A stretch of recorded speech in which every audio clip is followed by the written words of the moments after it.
दिल नबी तो नहीं, लहू लहू है मुसल्ला, लहू लहू है जबीन, लहू लहू है मुसल्ला। ये वार किस पे हुआ है, लरज़ गया काबा, लबे हयात पे ठहरी हुई है कौन की सदा। फलक है नौह कुना, फलक है नौह कुना, तो मातमी है जमीन, लहू लहू है मुसल्ला, लहू लहू है जबीन, लरज़ रही है नमाज़े, तड़प रही है अज़ा, खुदा के खून से तर हो गया खुदा का मकान, है सोगिवार अली, है सोगिवार अली, तमाम अर्श मकीन,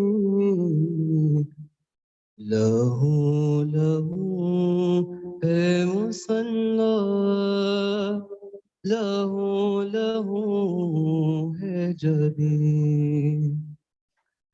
बदर जहां से हंसने निकाह गुजरता है, तमाम कूफा ही लेकिन यतीम लगता है, यतीम आज हुआ, यतीम आज हुआ, खुदा रसूल करीम, लहू लहू है मुसन्ना, लहू लहू है जबीन, किया है जुल्म ये कैसा दिल पैगंबर पर, हुआ है हालत रोजा में बार है दर पर, बाकी से कूफे चली, बाकी से कूफे चली, है फातिमा भी हज़ीन, लहू लहू है मुसल्ला, लहू लहू है जबीन, ये बेन करती है ज़ैनब, ना जाइए बाबा, ये फट के गाजी से कुलसूम मैंने किया गिरिया, तड़प रहे हैं हसन, तड़प रहे हैं हसन, कहीं हुसैन कहीं, लहू लहू है मुसन्ना, लहू लहू है जबीन, अभी तो कूफे की ज़ैनब तो शाहज़ादी है, मगर बदर ने तुझे ये खबर सुना दी है के बाजों में रसन के बाजों में रसन तेरे बंधेगी यहीं।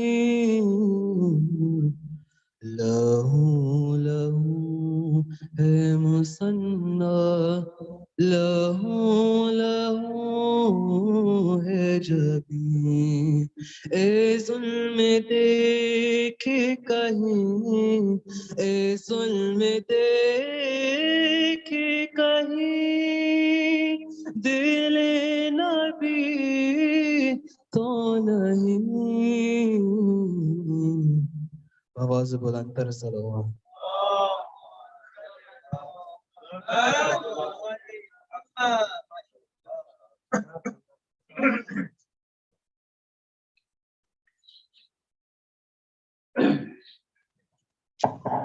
आवाज बुलंद नारे सलवात।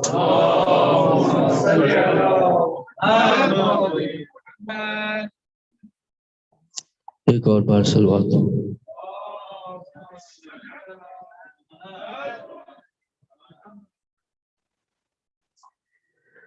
हो गई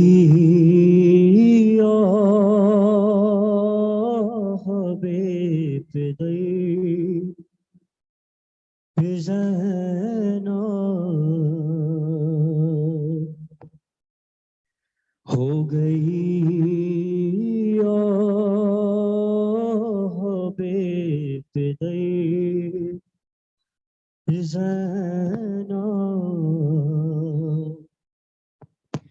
कम है अब रोई जिस कदर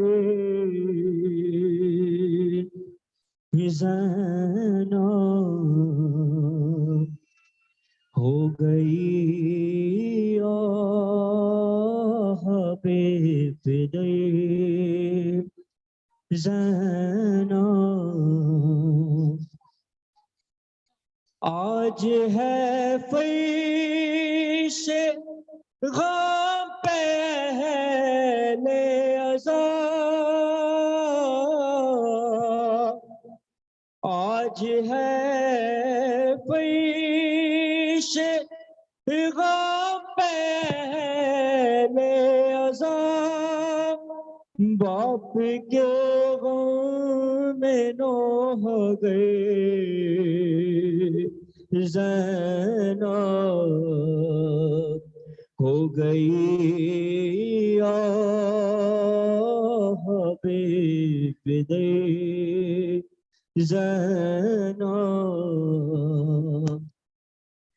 रोक ले अपने आंसुओं को जरा,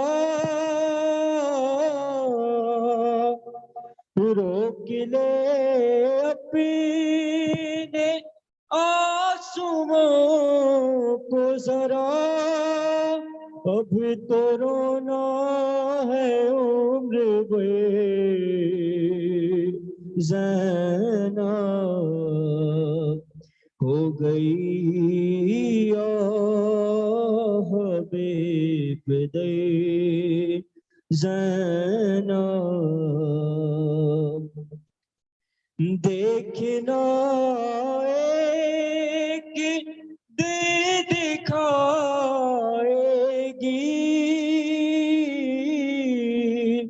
देखना एक दे दिखाएगी, शाम तुझको यही सहे ज़ैना हो गई बेफ़िदे ज़ैना। और इब्तिदा है अभी तो कूफे में, इब्तिदा है अभी तो कूफे में, तुझको होना है दर बदर ज़ैनब, हो गई हबीब दर ज़ैनब। मजमए में होगा गलियों में, मजमए में होगा गलियों में, और होगी बरहना से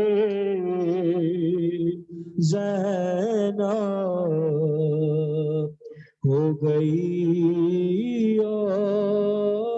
हबीब दे ज़ैनब। तेरे नालों से हो रहा है बपा, तेरे नालों से हो रहा है बपा, एक कोहराम ऐश पे ज़ैनब, हो गई हबीब दे ज़ैनब। कम है अब रोए जिस कदर ज़ैनब, हो गई हबीब दे ज़ैनब।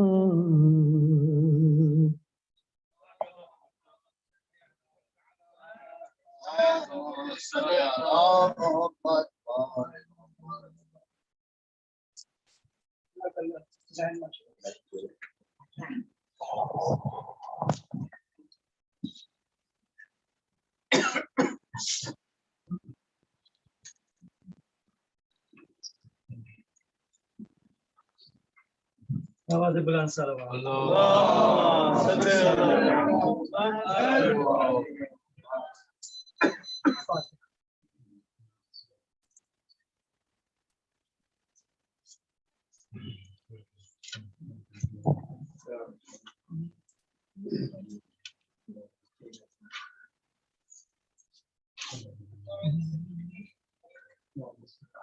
ईमां की जाने क्या है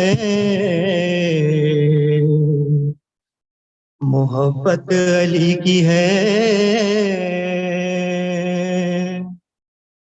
राहत जो कब्र की है उल्फत अली की है। साइल बकफ है सब वो सकावत अली की है, कातिल को दिया माँ वो मुरब्बत अली की है, अरे कातिल को दिया माँ वो मुरब्बत अली की है। अरे आदिल हो पेशवा हो मदारुल महाम हो, गर हो नबी के बाद तो ऐसा इमाम हो, गर हो अली के बाद तो ऐसा इमाम हो। और सदक़े गुलाम तेरी मुसीबत या अली, ऐ जानशी जनाबे रिसालत या अली, हर कुर्बान लहू भरी तेरी सूरत के याली, अय्याम याली, अय्याम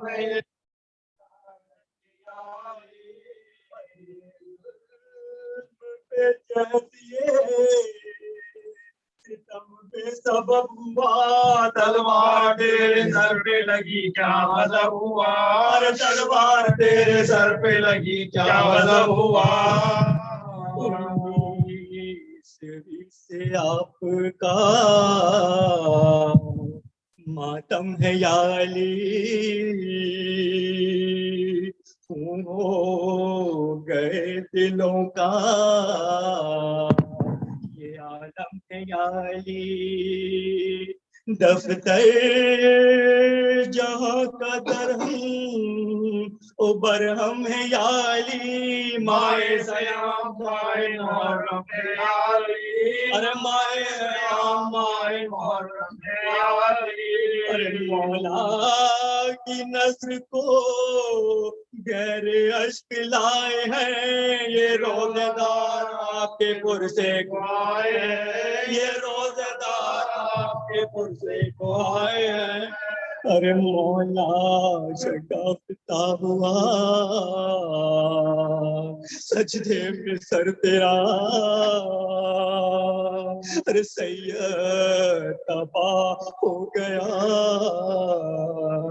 कूफे में घर तेरा।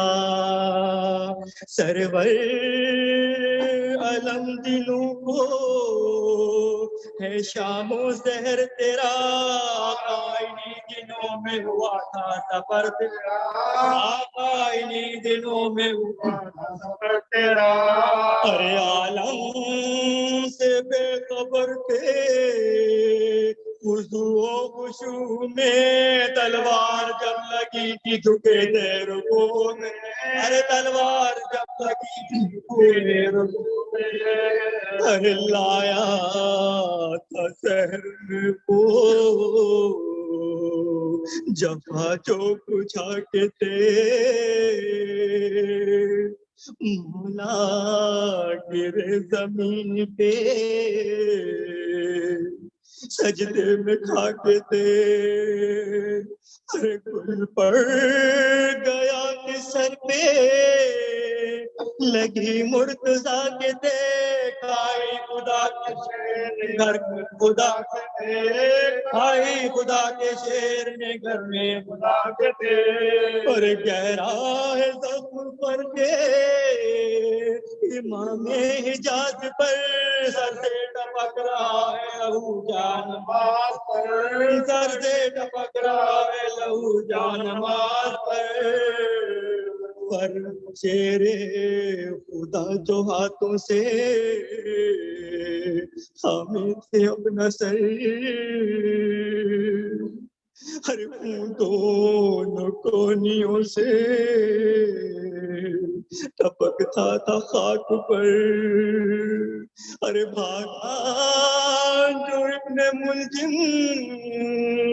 मलूनो पर सैर पकड़ा उसे अली के मोहब्बों ने दौड़ कर, अरे पकड़ा उसे अली के मोहब्बों ने दौड़ कर। अरे लाए जो हाथ बांध के मौला के सामने, बादल पे मुस्कुरा के नजर की माँ पे, बादल पे मुस्कुरा के नजर की माँ पे। अरे फरमाया मैंने कौन सी की थी तेरी खता, अरे पादाश ने कियों की यही है जहां में क्या, अरे क्या मैं बुरा इमाम था ऐ बानिए जफा, रोया सर झुका के तो मौला ने ये कहा, रोया जो सर झुका के तो मौला ने ये कहा। इस दर्द में भी सबके महत की दवा है हम, बांधो ना इनके हाथ के मुश्किल कुशा है, अरे बांधो ना इनके हाथ के मुश्किल कुशा है। जब भी का दिन भी तड़प कर हुआ तमाम, उम्मुल बनी से छौंक के कहने लगे इमाम, 2 दिन से आह सब मेरे बच्चे हैं बेटा, बाबे में इन पे गुजरेगी क्या आज की, बाबे में इन पे गुजरेगी क्या आज की।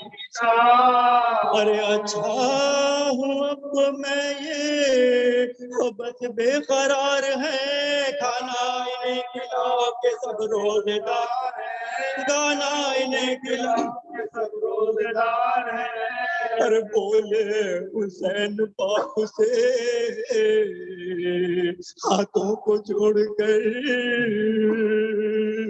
सब खाए, फिर जो अब तनाविल करें अगर, फरमाया फरमाया रिस्क उठ गया, मजबूर है पितर, पानी भी अब गले से उतरता नहीं पिसर, पानी भी अब गले से उतरता नहीं पिसर। अरे दावत अली की आज है, घर में इलाह के रोजा खुलेगा साथ रिसालत के, अरे रोजा खुलेगा रिसालत के, चुप हो गए कह के शहंशाह कायनात, समझे ये सबके गश में शाहे नकुसफा, जिस वक्त बाकी रह गई कुछ कम घड़ी की रात है, अजल ने पता किया रिश्ता है, अजल ने पता किया रिश्ता है। अरे तड़का था नूर का के सफर कर गए अली, सब शिया बेईमान हुए मर गए, अरे सब शिया बेईमान हुए मर गए Ali.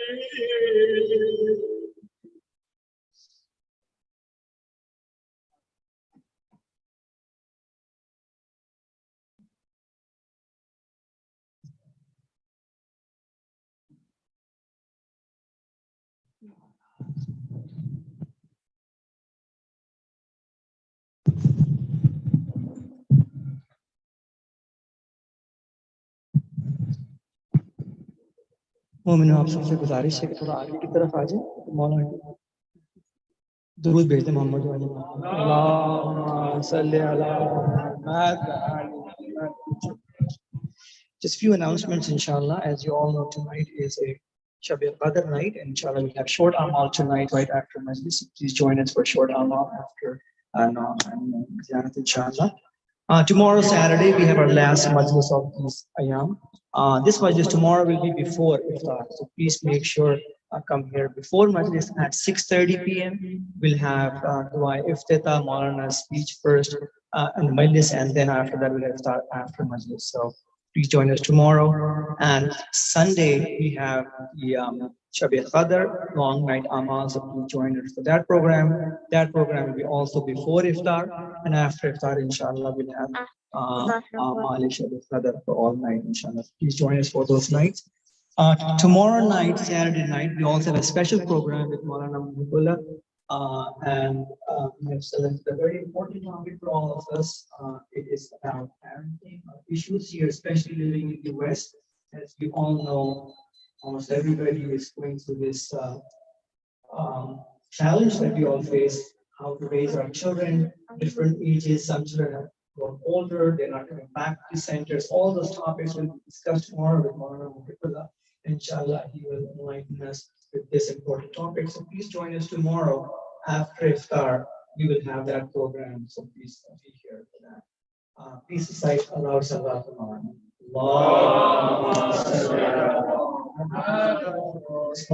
Please say Surah Al-Fatiha.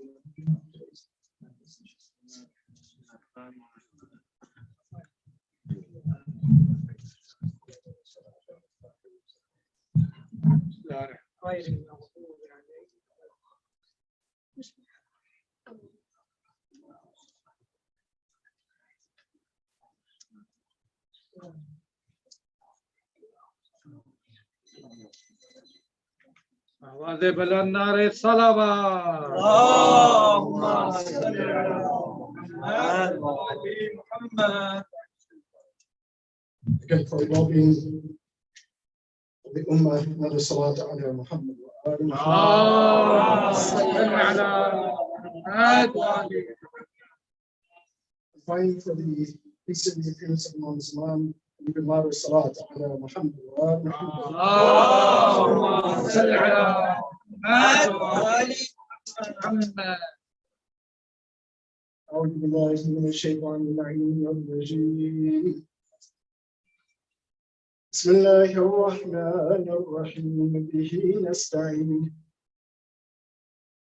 الحمد لله الذي جعل الحمد مفتاحا لذكري وسببا للمزيد من فضله ودليلا على آلائه وعظمته.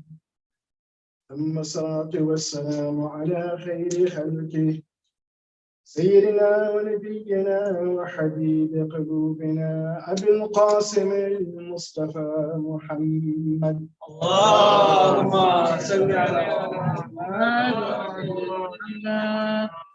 وعلى آله الطيبين الطاهرين المعصومين لا سيما بقية الله في الأرضين أرواحنا له فداء. أما بعد فقد قال الله سبحانه وتعالى في كتابه الكريم. بسم الله الرحمن الرحيم. قد خلت من قبلكم سنن فسيروا في الأرض فانظروا كيف كان عاقبة المكذبين. هذا بيان للناس وهدى وموعظة للمتقين. ولا تهنوا ولا تحزنوا وأنتم الأعلون إن كنتم مؤمنين. صدق الله العلي العظيم. اللهم صل على محمد وآل محمد. Assalamu alaikum wa rahmatullahi wa barakatuh. First and foremost, I give my condolences to you on the occasion which we have come to commemorate, which is the Shahadat of Amir al-Mu'mineen, Ali ibn Abi Talib alayhi salam. And as I did the last time as well, to just briefly mention the importance of this occasion that we are commemorating, that our hearts become softened as we mourn the Shahadat of Amir al-Mu'mineen, Ali ibn Abi Talib alayhi salam, as it is a moment, as it is a time that actually prepares our heart to speak sincerely to Allah subhanahu wa ta'ala. It prepares us to receive the blessing of Allah subhanahu wa ta'ala. This is one of the wisdoms and the hikmah in these nights coinciding with the Shahadat of Amir al-Mu'mineen, Ali ibn Abi Talib alayhi salam. But as we had chosen our topic, because it is very important to understand not simply the history of the Ahlul Bayt alayhim salam, but their lifestyle. And their lifestyle was a lifestyle of the Quran. And this is why we chose this topic of how to approach the Quran to find balance in our life. We mentioned 7 areas which, based on not simply Islam, but based on common and universal wisdom, they said that man has 7 different needs that they need to find balance in their excitement or fun or what we can consider a positive outlet. Then security and strength, individual strength, personal strength, inner strength, their love and their relationships, They are means of expression and contributing to the society, to the community that they are in, their personal growth and wisdom, and then also their spirituality. And all of these things are interconnected, as we mentioned. We spoke about the first two. Just to kind of summarize so that we will understand that where does the balance lie in having fun and our creativity, or simply if you want to put it, a positive outlet. So it lies in having fun or cultivating our creativity within the parameters of Islam and doing it in such a way that it does not make us forget Allah subhanahu wa ta'ala. With regards to the idea of security, where does the balance lie? The balance lies in this aspect of not getting too caught up in this material world, not getting sucked in, that our lives are only about well, how much we make and what we have, but we have an aspect of spirituality. We have compassion for others. Because if we are caught only in this material world, we don't care who we step on, we don't care about any other person's will. But rather, that balance lies in security, as the word is, as we mentioned, a mu'min, or to have iman, is that one, you guarantee security for others. As a little mu'min, not even.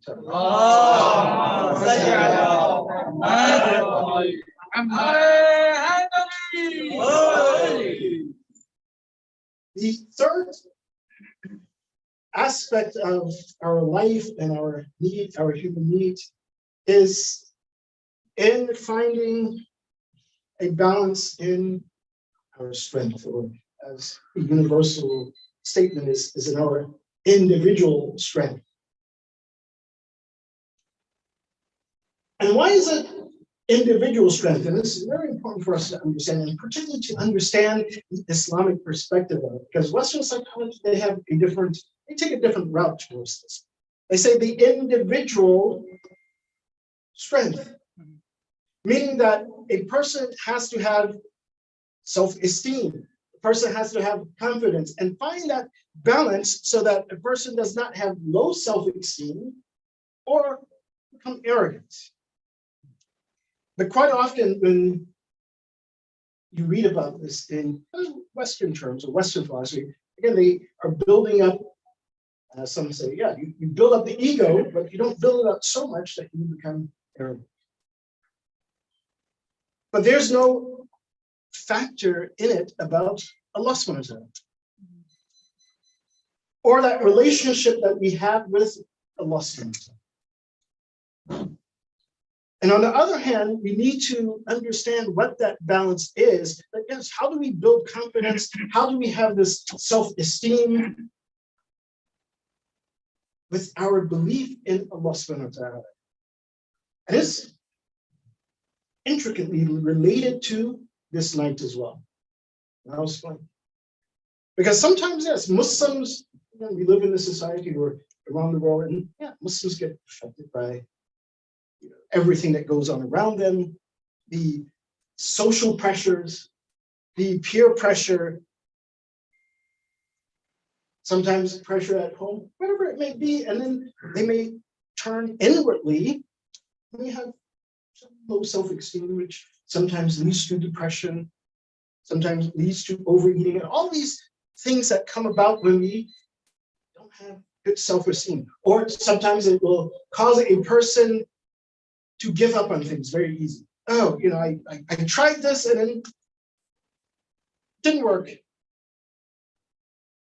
And for people who believe in Allah subhanahu wa ta'ala, and I've seen this and I've heard this many times, well, you know what? I tried this, it didn't work. Allah doesn't want me to have this. Allah doesn't want it. So why should I try?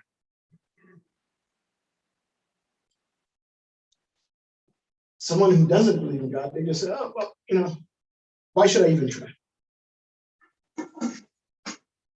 Same thought, but one is factoring in God, and then what happens, we blame it on Allah. Oh, Allah doesn't want me. I tried it, Allah doesn't. So if Allah doesn't want me, why should I try again?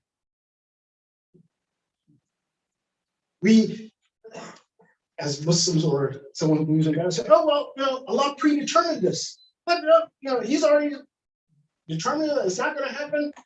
So why do I need to even try? And before I get to that point, you can perhaps see where I'm going. So if that's the case, why would we make dua on this night, which is later?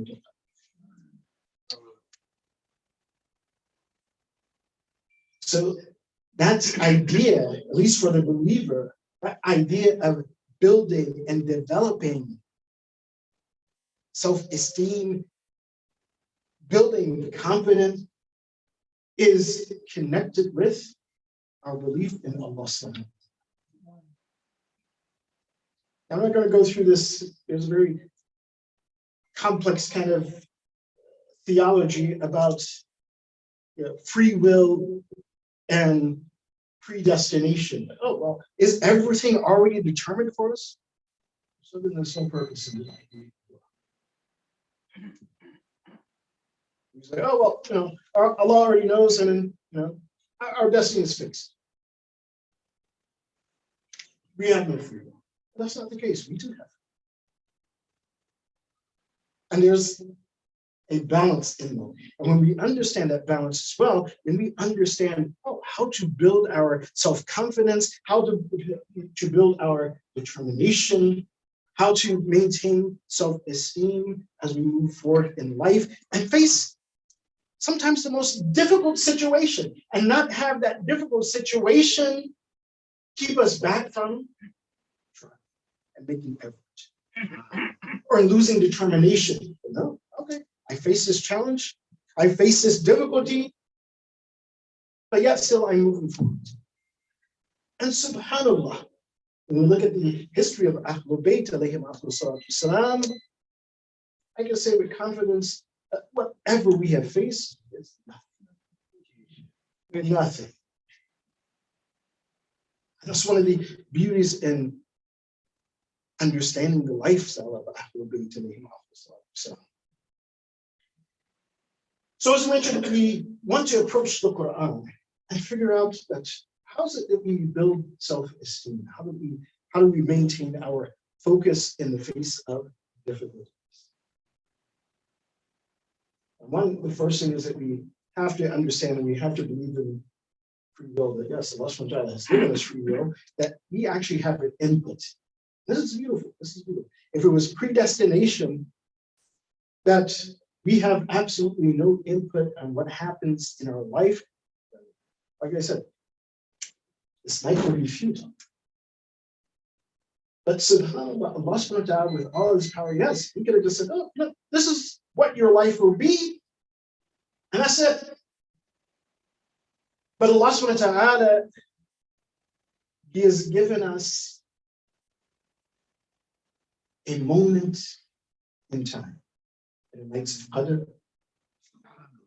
And then also if we really pay attention to the life of Ahlul Bayt in the blessed month of Rajab, the blessed month of Sha'ban, in the Hijjah, when you go to Hajj, that's look. Yes, although Allah subhanahu wa ta'ala, he can set these things in a time, but he said, listen, make dua, call upon me. Have an input in your own destiny, in the lifestyle that you want. But it has to be connected to us. And do not, if there's any setback, don't become hopeless. Don't think that, well, this didn't happen the way I want it to happen.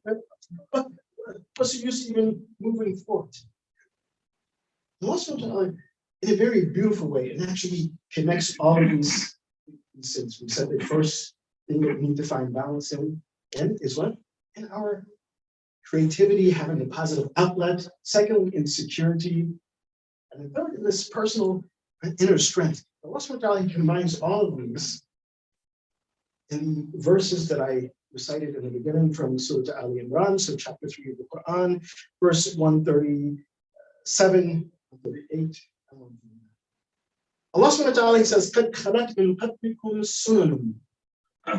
This is that if you look There have been many nations that have gone before you. فَسِيرُوا فِي الْأَرْضِ فَانْظُرُوا كَيْفَ كَانَ عَاقِبَةُ الْمُكَذِّبِينَ. Just travel in the earth. Part of finding positive outlets, actually, even if we want to build our self-esteem, one of the things to do is travel. See what Allah subhanahu wa ta'ala has created in this world. See those nations and the signs of the nations who have come before. One nation, just for example, we can mention in Egypt. Look how powerful they were. They have pyramids that were built thousands upon thousands of years ago, and they're still standing. Today, we'll build a house and strong wind coming, it's finished. But the pyramids are still there. Even people have not even discovered everything that's in there. You want to see also the power of that nation. If we read the history of them and find out what was that civilization? What was it about? Amir al-Mu'mineen Ali ibn Abi Talib alayhi wasallam. This is also one of the things he said. He says, because I read and I understood about the nations that came before, he says, so I have all of their knowledge. And I know all of their strengths and weaknesses. So in this time, yes, whatever their pitfalls were, I can avoid that. Whatever was their strength, I can implement. This is one of the things that Imam Ali he advised to his companions. So yes, why is it important to understand that? And Allah subhanahu wa ta'ala, he's saying, yes, travel, see what was. The Egyptians, and this is in ancient Egypt, look at their books and their knowledge. It's kind of interesting. They were actually doing cataract surgery with instruments during their time. Again, that knowledge was covered, it was lost, and people couldn't find it. And then how long after that did it take modern man to discover, oh, hey, how do we do surgery on cataracts? They were doing it at that time. And a nation that had risen to that power as they had, and that knowledge that they had, what happened to them? Why were they so great? And then at one moment, there's nothing but just the effects of it. Allah subhanahu wa ta'ala says,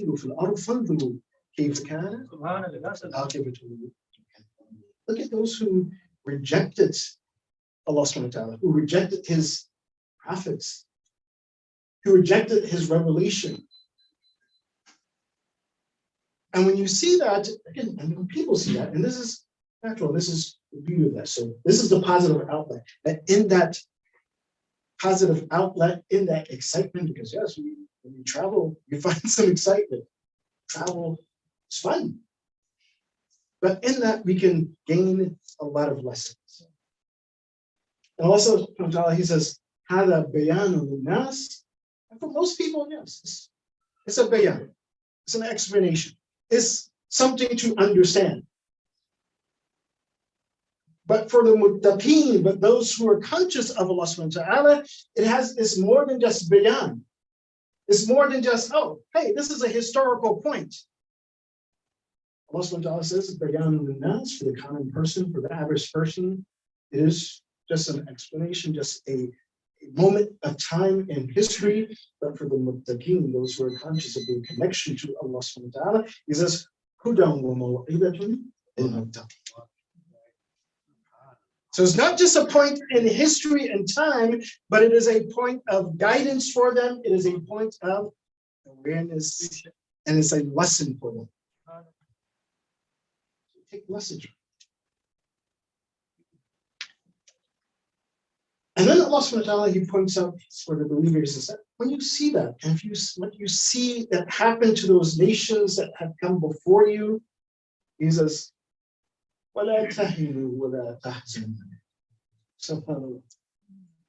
He says, so don't become weak. It's a lesson for you.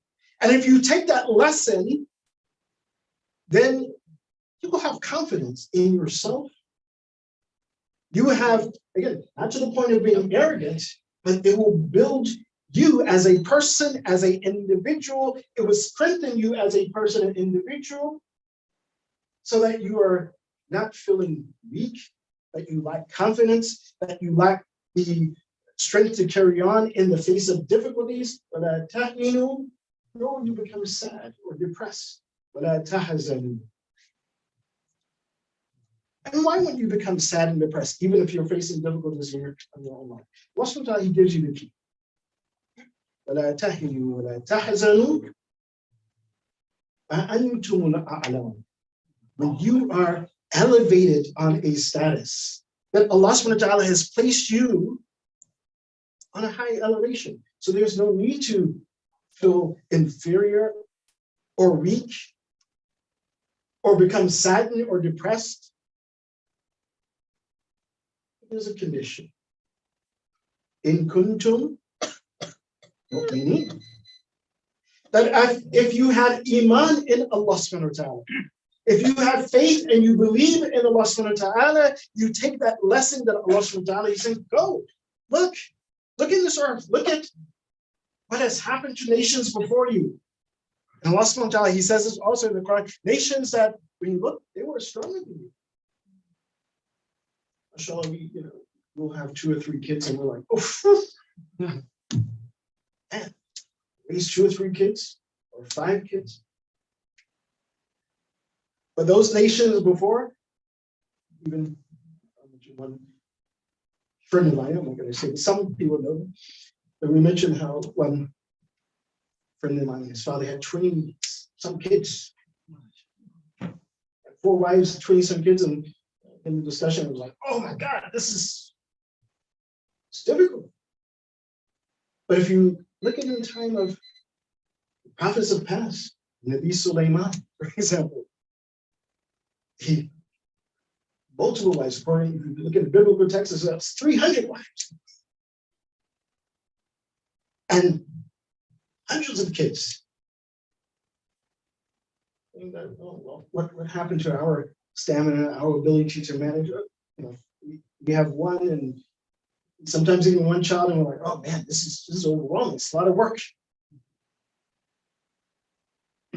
Let's just go and see that their power is actually greater than you.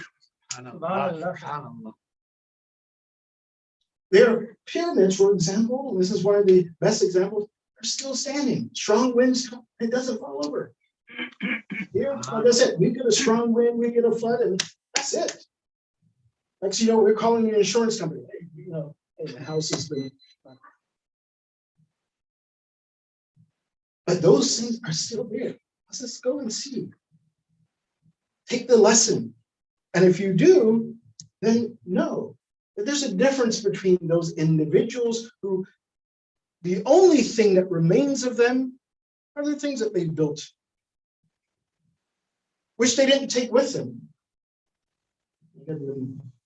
Look at the philosophy, the pharaohs and the Egyptians, when they were being buried, they said, oh, you build this big pyramid for me, and you fill it with gold and treasure.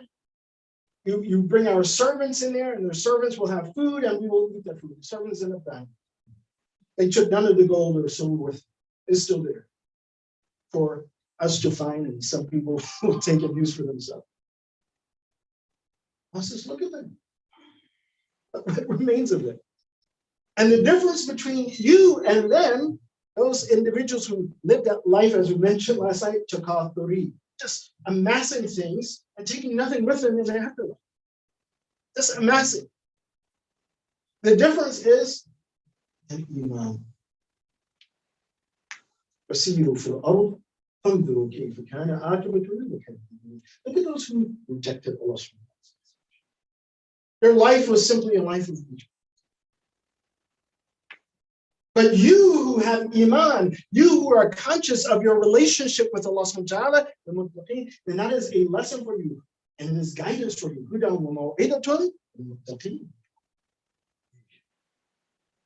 Not only is it a lesson and it's a guidance for you, it is a point that if you truly understand that lesson and you maintain your iman and your faith, then know that you are on a higher plateau. وَأَنْتُمُ الْأَعْلَوْنَ. A'la means that your daraja, your level, your station is much higher. In kuntum mu'min. Why? Because you have iman.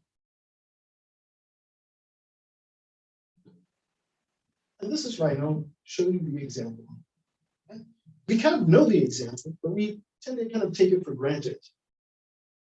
And that is, mashallah, on this night we come and we remember, and not simply on this night, more than just this night. We come and we remember the life of Amir al-Mu'mineen, Ali ibn Abi Talib.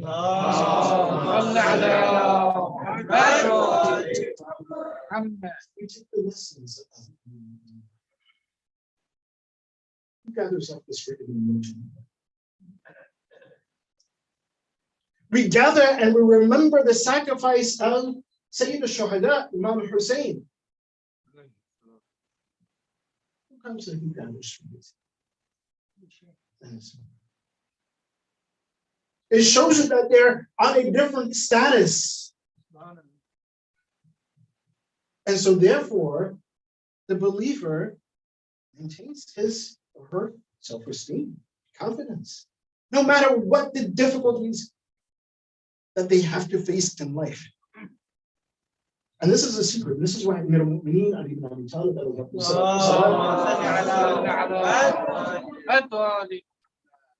he stated when he was struck in the head. What did he say? He says, I have been successful. I swear by the Lord of God, this is success.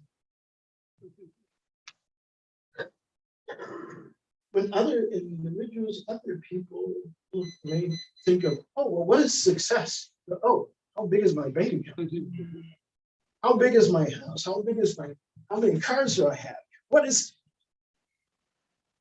We tend to measure success in our worldly things. Even those who stood against Imam Hussein, oh, I'm going to get this much from the Khalifa. Oh, I'm going to be the ruler of this township. No successes in that. Oh my God. Whereas those who are mu'min, those who are believers, those who are conscious of their relationship to Allah subhanahu wa ta'ala, they measure their success in their connection to Allah subhanahu wa ta'ala. And if you have that connection to Allah subhanahu wa ta'ala, there's no fear in that individual. And there's no mourning, there's no remorse, there's no low self-esteem. No. They are individuals, as Allah subhanahu wa ta'ala says, وَأَنْتُمْ أَعْلَوْنَ. On a completely different level. Completely different. When it comes to this idea and concept of building inner strength, just so that you will understand, this is completely within the teachings of Ahlul Bayt. Unfortunately, a lot of times we don't look for it or we don't make those connections. Self-esteem. When we look at in the Western concept, how we speak about self-esteem, we say, well, there's three aspects of it where a person needs to take measure of themselves and their esteem to see, okay, well, how well is their self-esteem? So they say first is on a global level. In other words, your overall feeling. How do you feel?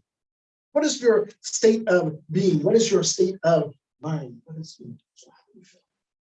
What about yourself, about your situation? So that's one aspect you have to measure. The other is within a person's self-worth.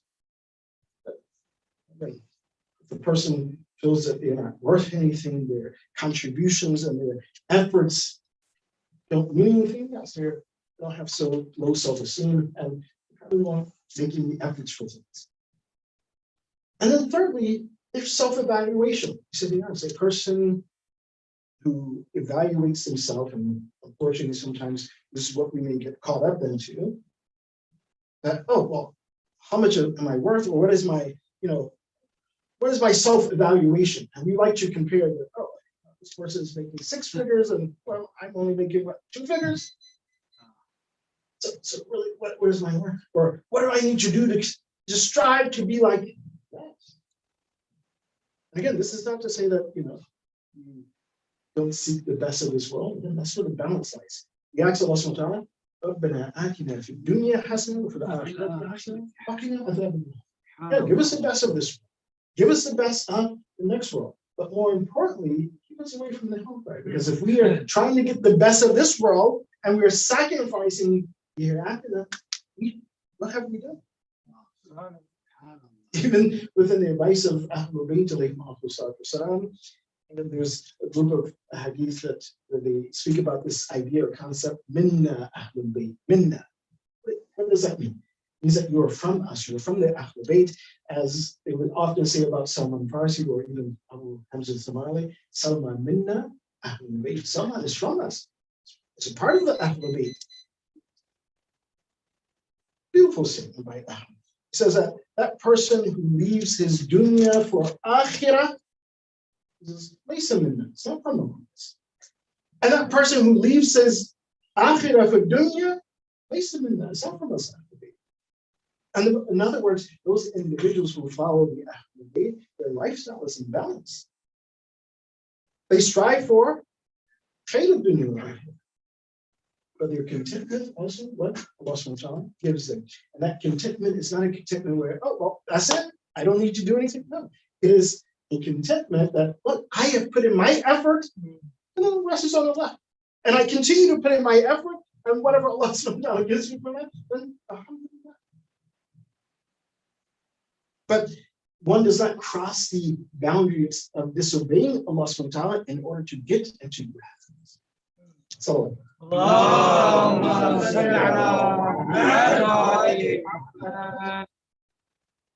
with regards to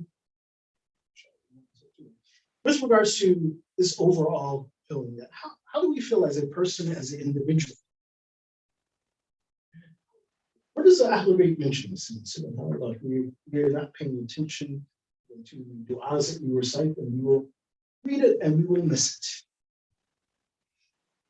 Our overall state of being, which we should assess in order to make sure that we are individuals who our self-esteem and confidence is in balance.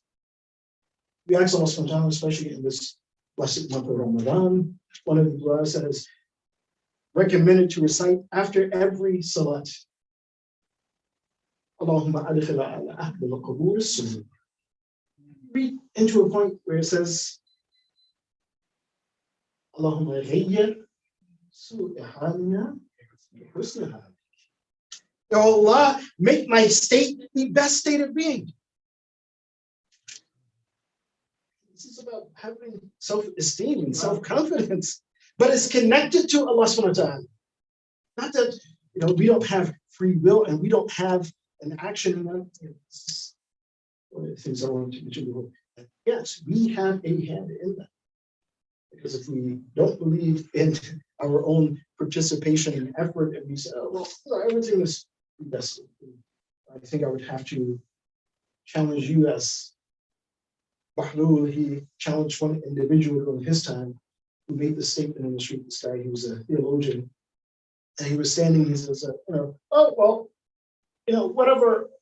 whatever happens, then we have no control over. It's all from Allah. So Mahlul, he picked up a rock and threw it at his head, hit him in the head, and started bleeding. And he started complaining. He says, oh, now you owe me dear. So he takes Mahlul to the courts. And so when they stand before the judge asks what happened. This guy says that Mahlul, you hit me in the head with a rock. And so now I'm bleeding, and based on the Sharia, I'm seeking you. So the judge looks to Mahlul and says, is this correct? What happened? Mahlul says, no. He says, I didn't hit him in the head. And they says, no, I have witnesses that you hit me in the head. You threw the rock. Judge asks the witnesses, this one. He says, Bahlu, what do you say this? Bahlu says, no, I didn't hit him in the head. Allah hit him in the head. He says, what? He says, no, Allah hit him in the head. So if he has to get diya, he should get it from Allah. Because he's the one who said that we have no choice in the matter. That whatever we do, Allah has made it happen. He says, so I didn't hit him. Allah hit him. I had no choice. At that point, that moment, the guy he realized was like, oh, so now what am I? And he just dropped the situation because he realized the lesson that Bahlu was teaching. So we have a choice in it. When we ask Allah subhanahu wa ta'ala, Allahumma ghayyir as-su'a halna bi husni halit. Yes, we ask Allah subhanahu wa ta'ala, but we also make effort to change our state because Allah subhanahu wa ta'ala, la yughayyiru ma bi qawmin hatta yughayyiru ma bi anfusihim. Allah subhanahu wa ta'ala, He will only change that what is about you when you strive and you make effort, but you rely upon Allah subhanahu wa ta'ala. You make your dua and your effort. And as you make that effort, Allah subhanahu wa ta'ala, He will help, without doubt. When it comes to that second aspect, self-worth, how do we evaluate ourselves? What do we actually see what our worth is? So most of it, again, this is the common thought. Oh, my worth is in how fat my wallet is, how fat my bank account is, what type of wheels am I driving? None of that stuff you're going to take with you. It's going to stay right here. It's going to stay right here, and then your children, they'll end up inheriting it. Then their children, of course, if they keep it in tip-top condition, or something will happen. But it's going to stay right here. Amir al-Mu'mineen Ali ibn Abi Talib,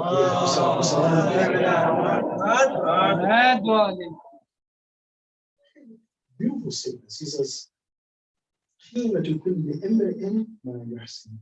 says, if you want to see the worth of a person, we want to measure our self-worth and stuff, he says, look towards the good that person does.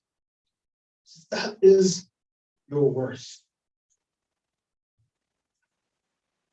That is your worth. That is your value. Because when you're long gone from this world, it is that which will also remain. That people will remember you. Oh, this person did this.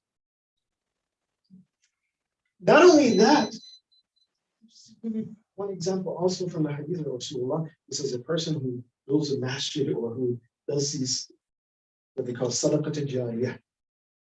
Even after that person is passed away, every person, for example, they build a masjid, every person who comes in needs salat in that masjid.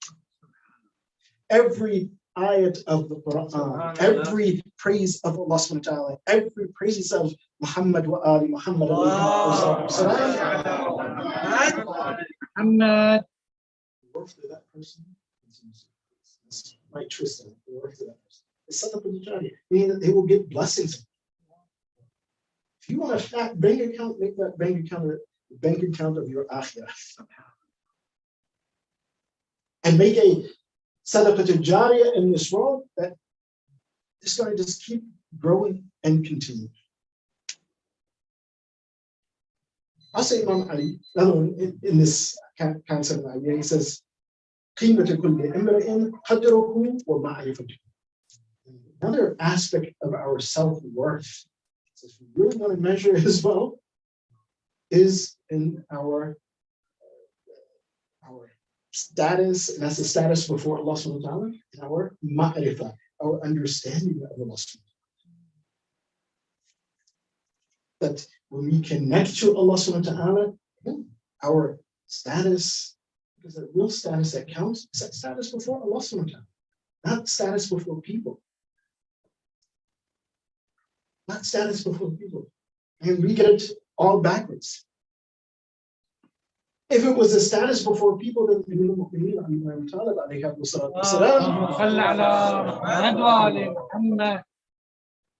would have become the Khalifa before becoming the fourth Khalifa. He said, oh, act based on this sunnah or that sunnah. He says, no, I'm going to act only by the Quran and the Sunnah of Rasulullah. But if you do it this way, then no problem. We will vote you in. He says, I don't care what you say or you say. I care what Allah subhanahu wa ta'ala says. And again, it's not about not having compassion for others and stepping on us, but understanding what is our line.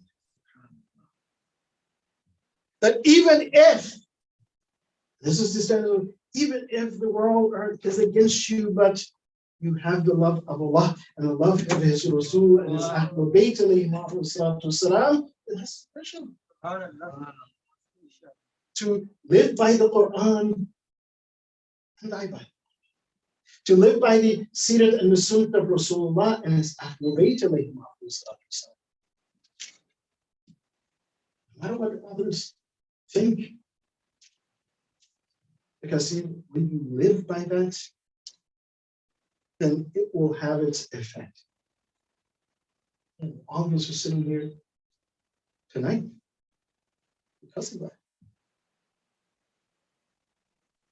All those who are around the world who are remembering the Ahlul Bayt is because of that, because the Prophet lived the way he did.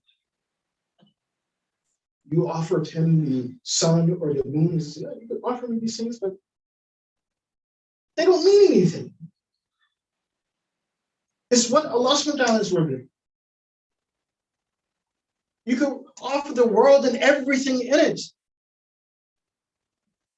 But for those individuals who are the men of Allah subhanahu wa ta'ala, those who are connected to Allah subhanahu wa ta'ala, none of those things have real or true value. Why? Because they recognize that source of power. And in building our self-esteem means that we make our effort, but we rely upon Allah subhanahu wa ta'ala.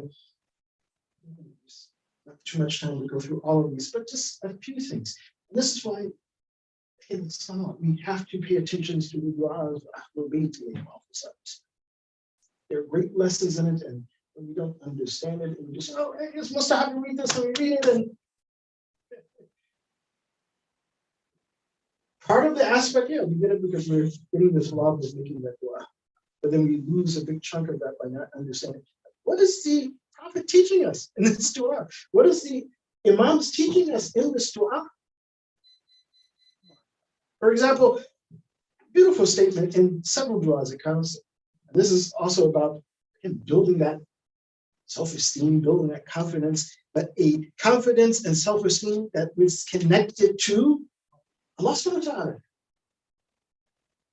Where in the du'as of Ahlul Bayt, they say this statement, وَلَا تَكِلْنِي إِلَى نَفْسِي طَرَفَةَ عَيْنٍ أَبَدًا. Don't leave me to my own whims and my desires. Never do that. I'm going to make my efforts. Yes, I may stumble and make mistakes. Allah, don't leave me in that state. Open for me a path to connect. And likewise, لا تكلني إلى حولي وقوتي دون حولك وقوتي.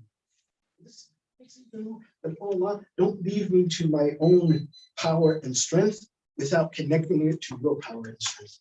SubhanAllah, a person, again, a mu'min, a person who's muttaqi, that if you know that your strength, your self-worth, your value is connected to Allah subhanahu wa ta'ala, which Allah subhanahu wa ta'ala, that power and worth, everything is with Allah. Then why would you become depressed? Why would you have little self-worth or esteem? You say, no. My power and my worth is connected to Allah. So Allah, yes, I'm going to make my efforts. I'm going to strive. I may stumble. I may fall. I may make mistakes. I may be sometimes, unfortunately, neglectful. But Allah, don't leave me in that state. Connect my power, my worth to your power. Ya Allah. So don't let me just simply ride on my strength and power. Let me make my efforts, use my strength, use my power, but connect it to yours, Ya Allah. And this is why Allah subhanahu wa ta'ala, he says that about the believers, what? وَأَنْتُمْ أَعْلَمُ. Your status is much higher than that.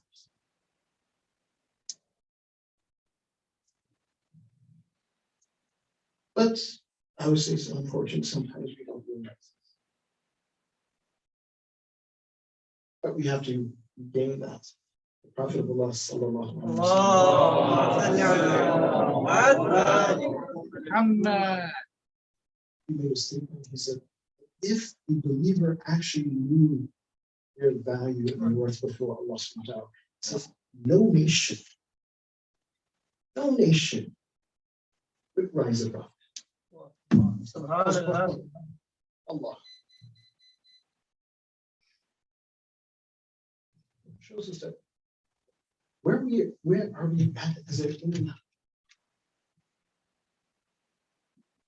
And this is not, I'm saying it's not to break our self-confidence, self-esteem as a whole entity, but to realize that, look, we have to strive in our personal state, and if we do, each individual strive to connect our strength and power to Allah subhanahu wa ta'ala as an individual, and of course as a collective, the nation will rise above the nations. Allah says, وَأَنْتُمْ أَعْلَمُ. It's not the words of Allah subhanahu wa ta'ala, as we say in English. Is it not written in gold? Meaning that, yes, it is absolutely true. أَنْتُمْ أَعْلَمُ. But the condition of having that elevated status, he says, إِن كُنتُمْ مُؤْمِنِينَ. Strengthen your iman. And you will have that elevated status. You will be those that in the face of any difficulty, in the face of any calamity, will say, like a new being.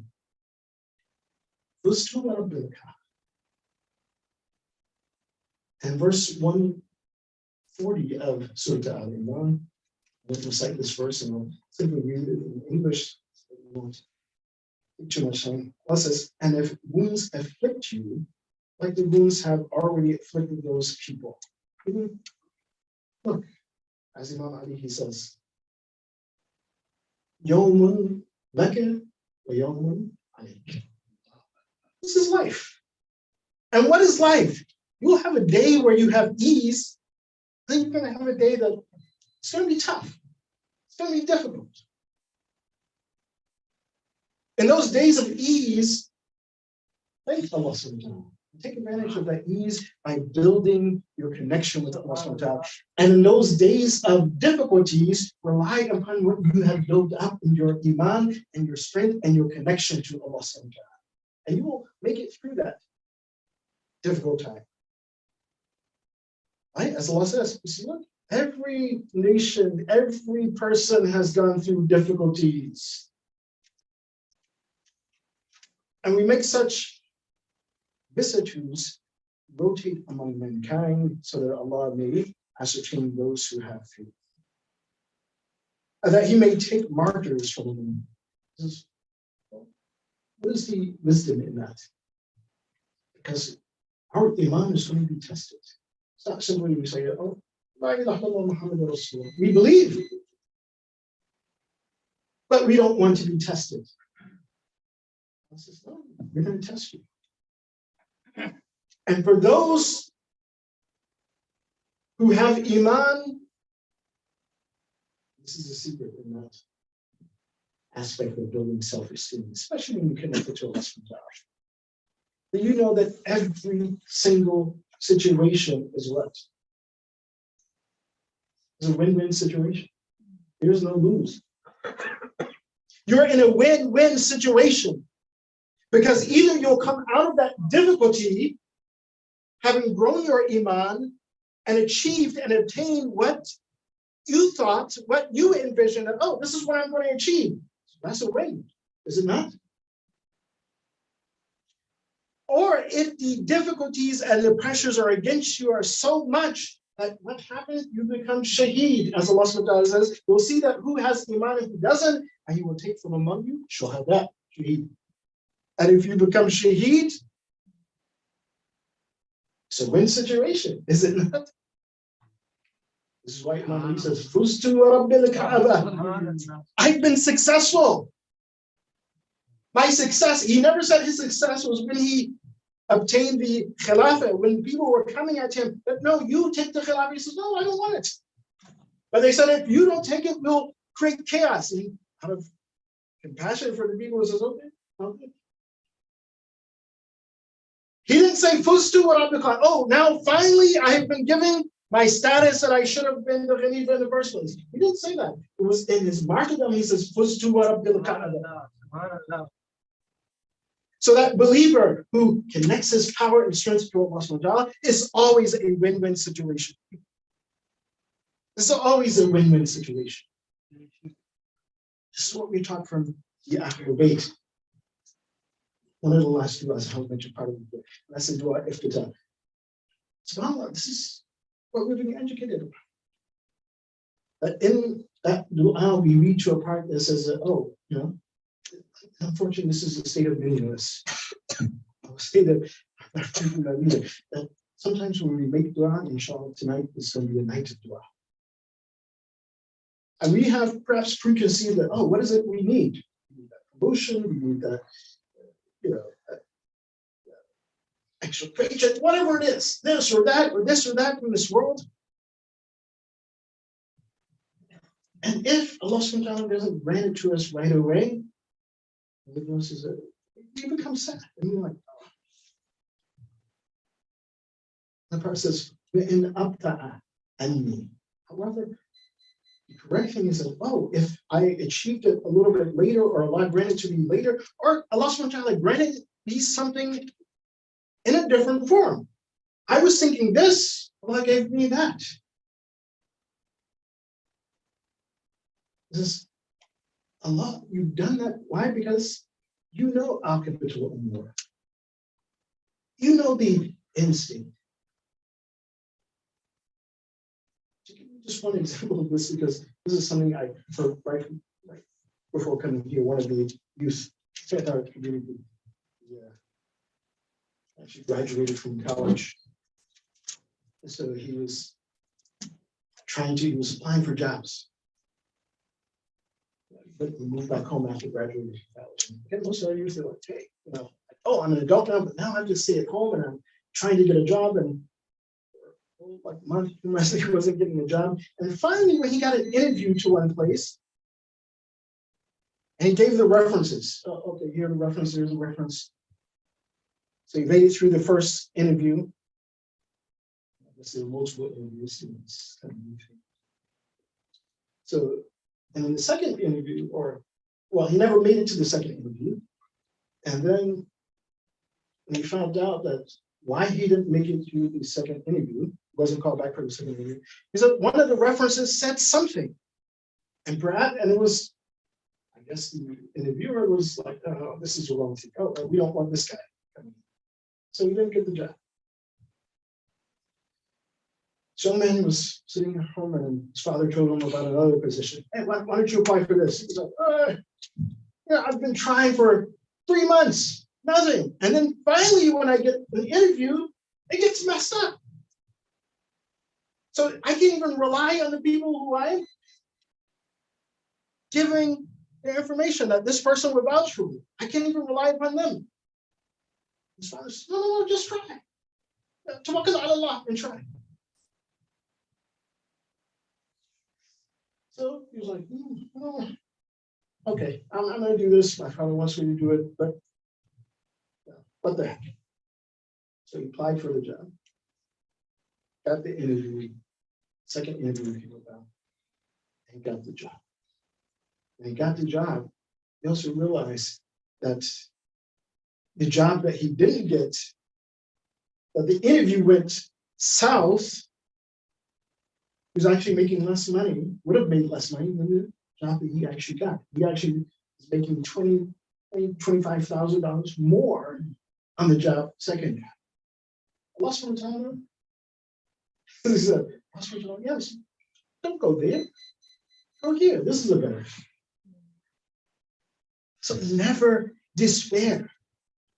And if Allah subhanahu wa ta'ala, we are making dua in this night, and if we see that, oh, well, I asked for this, I asked for that. Don't despair. Allah subhanahu wa ta'ala knows that.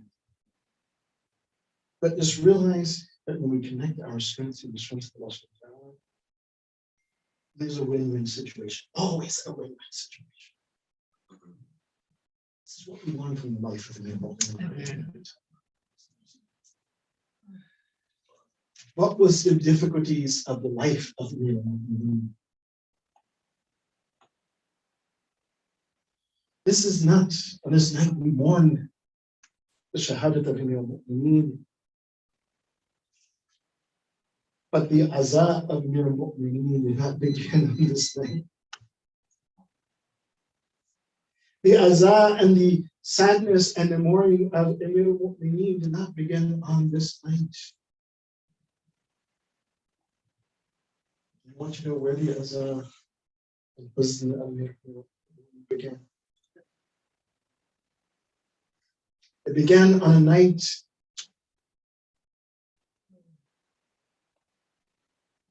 not too long after his house was set afire. His sadness and mourning began on a night not too long after Fatima al-Zahra was put in the wall.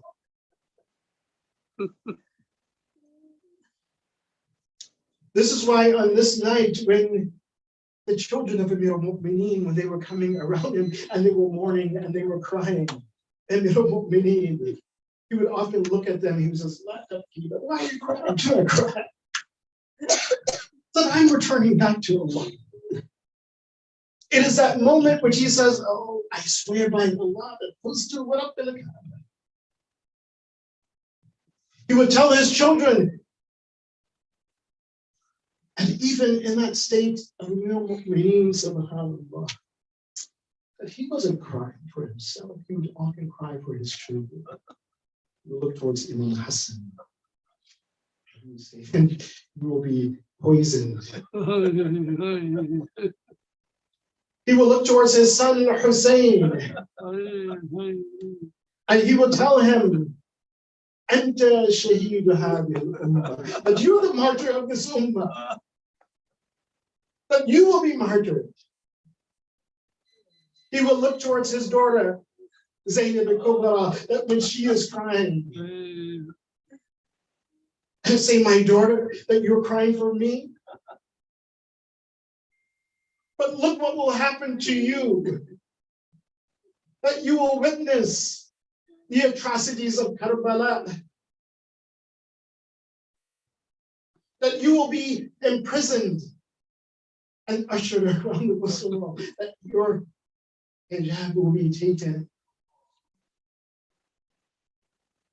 Imam Ali, he would mourn for his children. He will give them the wasiyah on this night. But then there was one son that was a real. He would come to his father and says, yeah, but oh my father, you've given your wasiyah, you've given your advice to all of my siblings, to my Maulana Hassan, to my Maulana Hussein, to my sister Zainab. But what about me, Maulana? That what is your wasiyah for me? You have not given me your wasiyah. This was Abu Bakr Abbas. So he would tell Abbas to come close. He says, here's my wasiyah. He would call Imam Hussein to come close. He would take the hand of Abbas. He would place it in the hand of Sayyid al-Shuhada, in the hands of Hussein. You say, Ya Abbas, alayka bihada. Oh my Abbas, watch after this one. Oh my Abbas, do not let anything happen to your brother Hussein, and you will still be alive. This is the wasiyah of Imam Ali to Abu Fadl Abbas. The same hands that Amir al-Mu'mineen, and he took and placed in the hand of Imam Hussein. These are the same hands that would be cut on the plains of Karbala on the day of Ashura. Abu Fadl Abbas, he gave his hands to protect Imam Hussein. This was the simplicity of Amir al-Mu'mineen.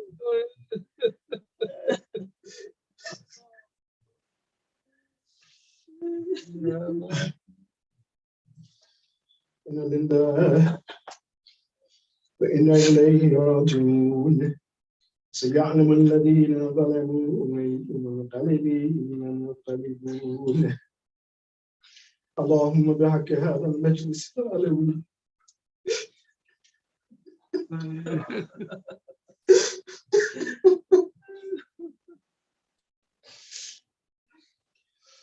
اللهم بحق هذا المجلس العلوي اغفر ذنوبنا واستر عيوبنا وقضي حوائجنا واشفي مرضانا ورحم امواتنا وعجل فرج مولانا صاحب العصر والزمان واجعلنا من اعوانه وانصاره والمستشرين بين يديه وتحت لواء بحق محمد واله الطاهرين فاطمه علي علي مولا حیدر مولا علی مولا حیدر مولا علی مولا حیدر مولا یا علی مولا حیدر مولا یا علی مولا حیدر مولا علی مولا حیدر مولا علی مولا نکلا ہے جنازہ کوئی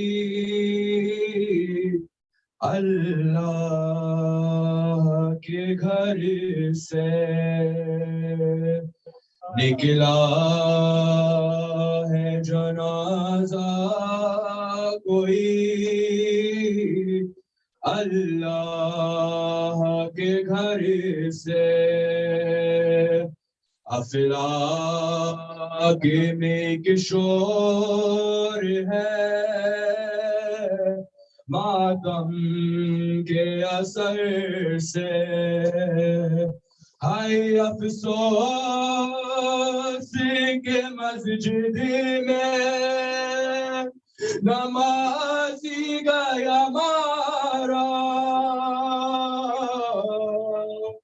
افسوس کے مسجد میں نمازی گیا مارا کچھ کم نہیں ہے محشر قیامت کے اثر سے اور شبیر کو یاد آ گئی خود اپنی سکینہ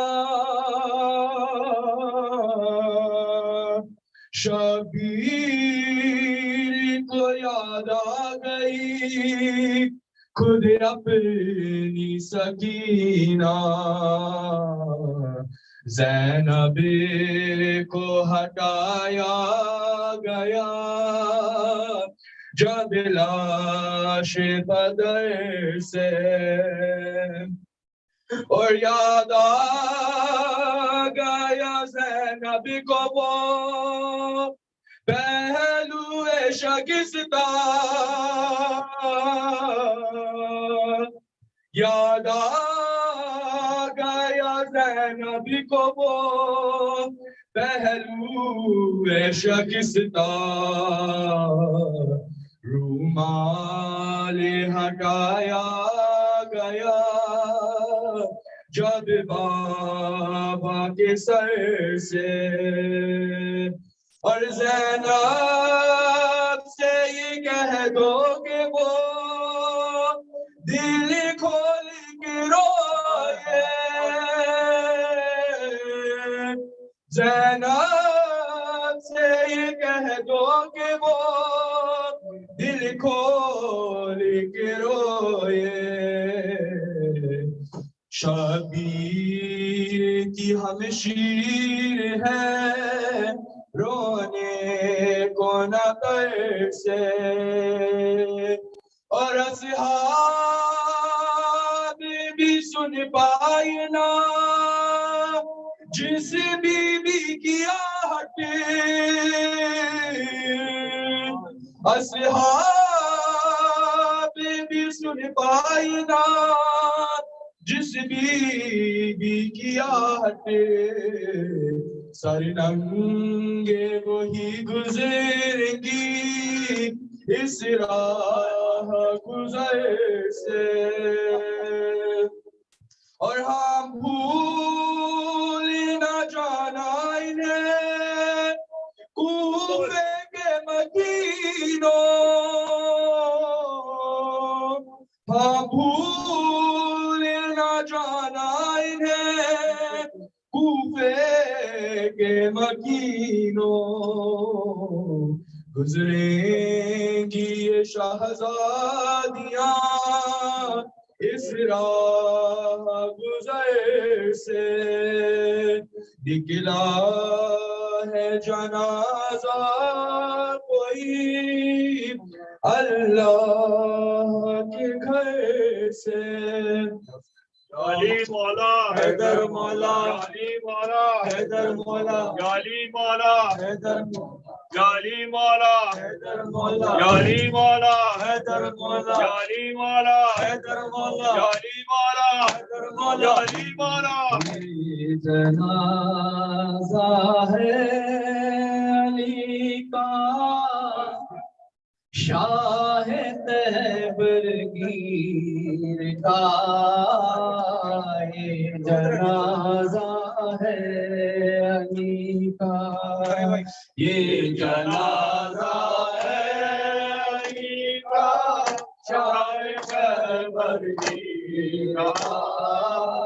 ये जनाजा है अली का, ये जनाजा है अली का, शाह तैबर गिर का। ये जनाजा है अली का। डरा है शबरो शबीर का। ये जनाजा है अली का, ये जनाजा है अली का, शाह तैबर गिर का। ये जनाजा है अली का। हम अली की बेटियों के फिर से ताजा हो गए, फिर से ताजा हो गए। हम अली की बेटियों के फिर से ताजा हो गए, फिर से ताजा हो गए। हम अली की कहाँ थी मादरे दिलगीर का। ये जनाजा है अली का, ये जनाजा है अली का, शाह तैबर गिर का। ये जनाजा है अली का। बाप की मैया से मैंने काली पटना बार बार, काली पटना बार बार। बाप की मैया से मैंना काली पटना बार बार, काली पटना बार बार। दिल दिला देता है होना शाह की हम शीर का। ये जनाजा है अली का, ये जनाजा है अली का, शाह तैबर गिर का। ये जनाजा है अली का। मज़हब में जाने अली को क्या ख्याल आता रहा, क्या ख्याल आता रहा। मज़हब में जाने अली को क्या ख्याल आता रहा, क्या ख्याल आता रहा। कभी ज़ैनब का देखा और कभी शबीर का। ये जनाजा है अली का, का ये जनाजा है अली का शायर है बदीर का ये जनाजा है अली का ये जनाजा है अली का शायर है बदीर का ये जनाजा है अली का छोटे से आवाज में रोते हैं सर को पीट कर आए सर को पीट कर बचपना अब्बास का और जख्म दिल पर वीर का ये जनाजा है अली का ये जनाजा है अली का शायर है बरगीर का ये जनाजा है अली का यानी मौला हैदर मौला यानी मौला हैदर मौला यानी मौला हैदर मौला यानी मौला हैदर मौला यानी मौला हैदर मौला यानी मौला हैदर मौला यानी मौला हैदर मौला यानी मौला हैदर मौला यानी मौला हैदर मौला यानी मौला हैदर मौला हैदर मौला याली मौला हैदर मौला याली मौला हैदर मौला याली मौला हैदर मौला हैदर मौला अली का शायर पर चीर का ये जनाजा है अली का ये जनाजा है अली का शायर पर चीर का ये जनाजा है अली का ये जनाजा है अली का शायर पर चीर का ये जनाजा है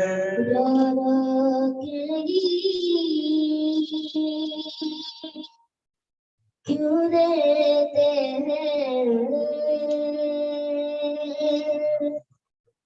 ज़ैनब का नाम सुनने पर क्या याद अली को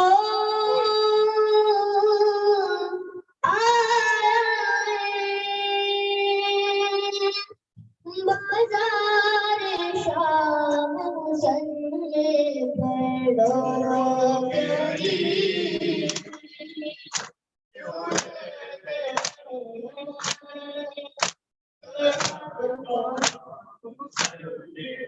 क्या याद अली को आया है बाजार शाम मुसल्ले पर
दिल में तू मिलता दिल डूबता है आता ही नहीं एक पल आया मुझसे पर रो रो के क्यों रहते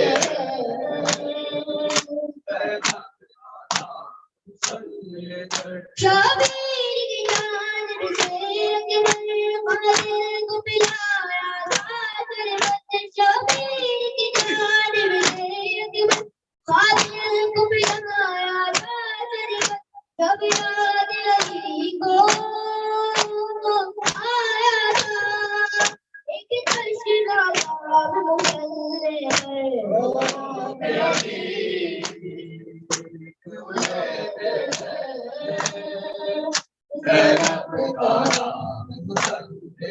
क्या याद अली को आया है मज़ार शाम मुसल्ले पर जाली मौला हैदर मौला जाली मौला हैदर मौला जाली मौला हैदर मौला जाली मौला हैदर मौला जाली मौला हैदर मौला जाली मौला हैदर मौला जाली मौला हैदर मौला जाली मौला हैदर मौला जाली मौला हैदर मौला मोमिनो हैदर करार जमातम कर लो मोमिनो करार कमातम कर लो मोमिनो करार कमातम कर लो मोमिनो करार कमातम कर लो मोहम्मद के दार कमातम कर लो मोमिनो करार कमातम कर लो मोमिनो करार कमातम कर लो पूरा के अली शेर खुदा मार गए गुड़ाओ के अली शेर खुदा मार गए मुख्तार का मातम कर लो मोमिनो करार कमातम कर लो मोमिनो करार कमातम कर लो के बातों में भी है बाराए मामों में भी है जो के पासों में भी है बाराए मामों में भी है नबियों के मददगार का मातम कर लो मोमिनो करार कमातम कर लो मोमिनो करार कमातम कर लो पर वही कहता है करके अली का मातम हर वही कहता है करके अली का मातम मेरे सरदार का मातम कर लो मोमिनो करार कमातम कर लो मोमिनो करार कमातम कर लो जिब्रील के उस ताज का पुरता दे दो मिलके जिब्रील के उस ताज का पुरसा दे दो तलवार का मातम कर लो मोमिनो करार का मातम कर लो मोमिनो करार कमातम कर लो अपने कातिल को दिया जिसने के जामे शीरीन अपने कातिल को दिया जिसमें जावे शीरी दार कमातम कर लो मोमिनो है डर कर दार कमातम कर लो मोमिनो है डर कर दार कमातम कर लो दो पला शाम से आती है सदा दो पला शाम से आती है सदा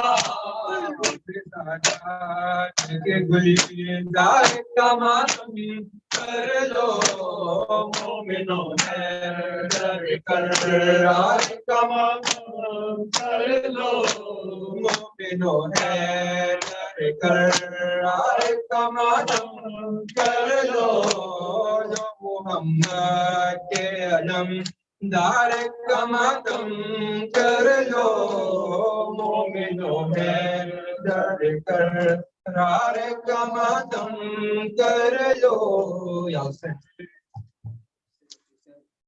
मौला हक इमाम या हसन या हुसैन मौला हक इमाम या हसन या हुसैन मौला हक इमाम या हसन या हुसैन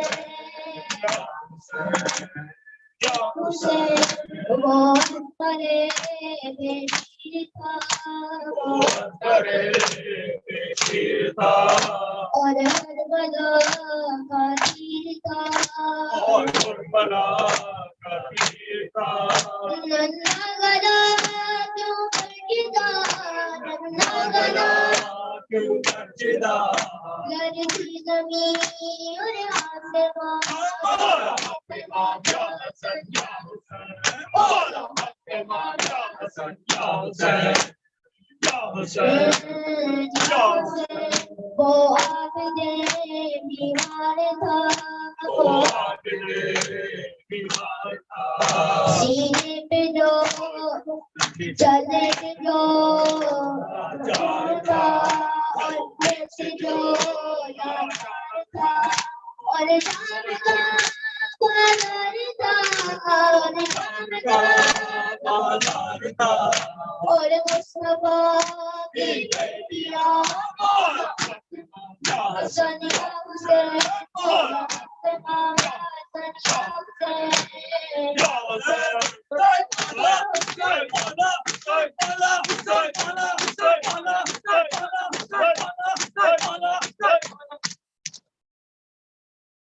السلام عليك يا رسول الله السلام عليك يا أمير المؤمنين السلام عليك يا فاطمة الزهراء سيدة النساء العالمين السلام عليك يا حسن المجتبى والد أمير المؤمنين السلام عليك يا أبا عبد الله الحسين السلام عليكم أئمة المسلمين علي بن الحسين ومحمد بن علي وجعفر بن محمد وموسى بن جعفر وعلي بن موسى ومحمد بن علي وعلي بن محمد والحسن بن علي السلام عليك يا صالح العصر والزمان الأمان الأمان الأمان من فتنة الزمان وشر الشيطان السلام عليك يا شريك القرآن السلام عليك يا مظهر